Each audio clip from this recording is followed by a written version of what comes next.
Allahumma barik wa sallim nahmadu wa nusalli ala rasulil karim amma ba'.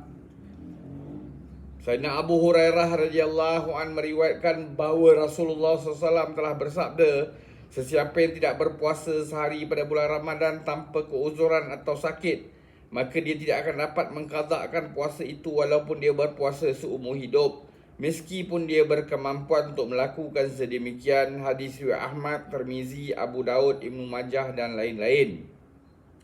Sayyidina Abu Hurairah radhiyallahu an meriwayatkan bahawa Rasulullah SAW telah bersabda, sesiapa yang tidak berpuasa sehari pada bulan Ramadan tanpa keuzuran atau sakit, maka dia tidak akan dapat mengqada'kan puasa itu walaupun dia berpuasa seumur hidup, meskipun dia berkemampuan untuk melakukan sedemikian. Hadis riwayat Ahmad, Tirmizi, Abu Daud, Ibnu Majah dan lain-lain.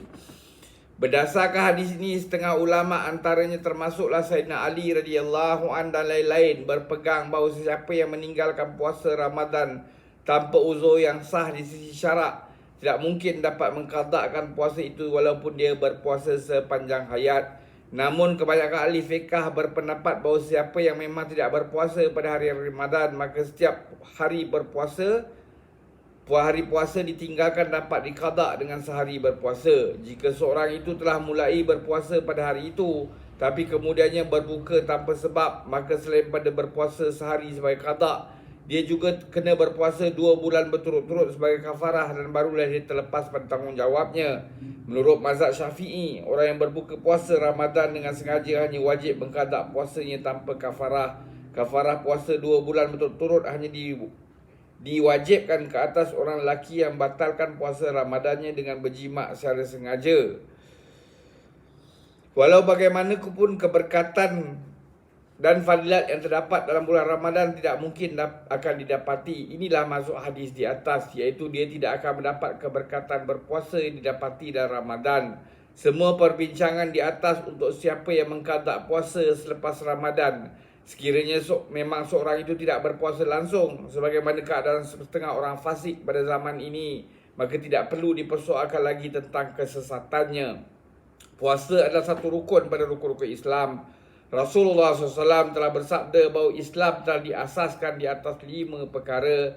Pertama ialah pengakuan tauhid dari risalah, iaitu kerasulan. Selepas itu 4 rukun Islam yang masyhur: solat, puasa, zakat dan haji. Betapa ramai orang Islam yang dibanci sebagai orang Islam tetapi dia tidak pernah melakukan mana-mana satu pun daripada kelima perkara tersebut. Dalam pendaftaran kerjaan dia dikira sebagai orang Islam, tapi di sisi Allah dia tidak dapat dikira sebagai seorang Islam. Terdapat kenyataan dari riwayat Abdullah bin Abbas radhiyallahu an bahawa asas Islam ada 3 perkara: kalimah syahadah, solat, puasa.